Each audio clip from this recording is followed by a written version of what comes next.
Hey guys, and welcome to week 5 of Reflection. Big week this week. I managed to get another 2 final frames out of the way and done. As well as that, Dave introduced our actual first 2 theorists in class. This is part 1 of 2, which he's going to be doing over next week as well. So I'll be discussing that as well over the course of this reflection. Where to start? Primarily, I focused on the 2nd and 3rd frame, which I was able to produce and complete throughout the duration of this week. I completed this throughout a cutout process based on the actual expose and replace workshop we did a couple of weeks back. I wanted to identify how I could use line art and my strength of line to almost replicate cell frames and the idea of animation in which the fact of the frame is created on an acetate based layer, using colour to build layers and create depth within the frame itself. My final outcomes easily identified the foreground, midground and background due to the variety of tone I was able to accommodate throughout the range of colours that I used within each piece. It made me think about the use of composition and negative space surrounding the actual frame itself, limiting the audience's perspectives of the actual image. Both final pieces I feel work quite well together, and they correspond due to the actual shot type itself. Within a couple reflections back, when I discussed me changing my final frames, I had this frame of Hal viewing Dave, but I also had my second frame of Dave viewing Hal. Both of them correspond ridiculously well together, just as they obviously are shot in the same style, in which obviously either character is looking into or looking onto one another's emotional values, or like almost peering in upon their lives, just to try and bring tension towards the actual scene itself. As you can see, and it's better demonstrated in the first one that I produced, that you can see how the use of colour and layering is built up using cutout paper to literally expose and replace certain sections of the frame itself. That's using the foundation of my line work, which was a continuous line piece using trying to explore the idea of strength of the line, and then with a actual craft knife itself I would cut around the actual pieces and then create silhouettes and layering up on the actual template I created, which allowed me to identify strong use of shape, as I would use tracing paper just to simply cut out and curve around the actual pieces themselves. Not only do both frames correspond with one another, but the characters' perspectives reflect quite well. Through the actual use of the analog process, I tried to make the colour schemes actually relate, in the idea that Hal's perspective on Dave is quite dark and angerful, using the red and orange tones, whereas Dave's perspective is more from a point of realism, where the actual colour scheme I use reflects the original scene. Basically, I'm trying to indicate how colour can create depth. Within my first example and the second frame, you can see how I've used darker colours as the frame gets closer towards the audience. So, meaning like the orange parts of the frame are closer towards the audience, and then the closest part, which would be Dave's face, which is stretched due to the actual fisheye lens, is vibrant red, to try and bring out the contrast in the depth and layering. But yeah, I use these colour schemes basically to connote an idea of danger and warning, as well as weary and jealousy, really. And obviously that contrasts again with the idea of the realism, which is portrayed through Dave's perspective. Within the third frame, I tried to replicate quite iconic segments of the frame itself, continuing to use red and yellow suits, which once again are later used within the film, highlighting that iconography is sort of pushed forward, and I think it links back to one of the frames I produced earlier using the paint pens, which I think works quite well, as the red suit is quite an iconic moment within the film, as Dave uses that against Hal.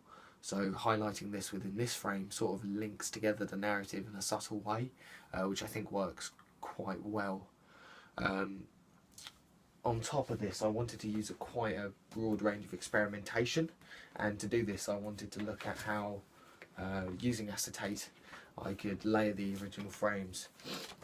Working on top of that, you can see how it worked. I think it worked quite effectively, but you can see how the use of layering was used, and you can actually, because of the opacity of the pieces, they can be layered on top of one another just to create that seamless blend of the characters. I think it really emphasises the ideology that they are complete opposite ends of the spectrum but have the same goal in mind, which is obviously a big part of the narrative itself. Going on from here, basically we took a personal peer review. In this case I wanted to act upon my peer review. I got that from Shanna and Richard in our class, who specifically indicated saying that the experiments and work that I put up, which was the second and third frame, could be developed more through identifying a use of the negative space, as well as highlighting how I can explore a bit of character through even using singular block colour. So I try to explore this further as I try and find it for you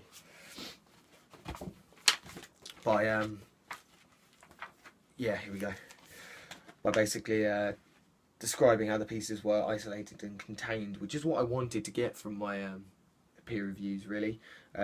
What was also said was that due to the cutout style, they were quite geometric and there was a strong use of line and sharp shapes, which obviously completing an analogue style, this is something I definitely wanted to be able to reproduce in an analogue sense. From what was told in my developments, I was told that I could even try using monochromatic colours, so using a singular colour scheme, as well as trying to fill the void which is surrounding the characters themselves. Obviously I went on to develop this by looking at how, if I introduced just singular colour schemes, how that could affect the actual idea of the characters, obviously starting with a monochrome and then going from there. Overall I think it works effectively. Personally, I prefer the final effect of using the multiple colour schemes of like the red and orange, but I can see how it effectively changes or manipulates the mood. Obviously Hal is depicted as a red entity throughout the whole course of the film, so I think the most effective test I've created there would definitely be the red one, just because it emphasises that idea of danger and links well to the character himself. Reflecting on my actual experimentation with the film, my film still, sorry, I wanted to also look at the idea of xerography. Xerography being something that we also experimented with within our first workshop, which was Expose and Replace. So I wanted to identify how I could even stretch that even further or expand that concept, just like how in the ending of the film itself, where Dave travels through time and like the idea of physicality is manipulated or even extended, and that was continued and experimented with throughout here. Obviously trying to identify how I could physically manipulate with a scanner. I think it specifically worked within my black and white tests because it takes away sort of almost the figure and shape of the piece. Obviously with the replication of it being stretched and manipulated, I think it works effectively well, primarily. Whilst Richard identified how I could sort of fill that negative space with a bit of void, I thought it left, I thought leaving it caused it to be more effective. Almost leaving it as floating within the frame. I thought adding a background sort of took away the idea of disbelief, and placing it within the frame itself sort of with no background left it suspended, timeless, and almost as if it was in the void and in space, so it could be moved about and it wasn't limited to the confines of a frame. And that's obviously within both experiments that I found that. But yeah, overall I'd say I tested with it and I thought it was okay, but I think my original idea was primarily a bit better, as it emphasise the idea of this timelessness which is captured throughout 2001 Space Odyssey. As far as experimentation goes, that was the main bits that I produced throughout this week. I say it took me a while because of all the fine cutting that was required. So it took me at least a solid day for each one. And on the main other day we was introduced to our first part of theory actually. Dave basically presented to us the idea of audience theory. Obviously that's emphasising, as the brief suggested, that conversation between audience and the mass media, including our artwork, trying to identify how audiences themselves could be portrayed as passive or active audiences, and that in 2017, in the reign of social media, we would be portrayed as more of an active audience just because we're able to participate and reflect. Just like these video logs, obviously as the weeks go on, I like getting that peer review, and I like audiences being able to react and actually challenge what I say and see if I could develop my work further, obviously showing firsthand. Other examples of obviously interactive and like active audiences are within social media being a key one. Obviously you can start discussions and actually reply and contradict and debate online, as well as even within video games and film. I feel like we don't go to watch films, or we don't go to play video games just for that meaning of escape anymore. We go to play and interact with characters. We go to play to be in and a part of this world, as a part of actually reflecting upon it and being our own judge. Harold Laswell was one of the main theorists that Dave introduced. We were introduced to Harold Laswell and then Elihu Katz. Harold Laswell actually specifically targeted the hypodermic needle theory, and that was the idea that information was injected into an audience, where information was just like accepted. This would suggest that we were more of a passive audience, and whilst I don't agree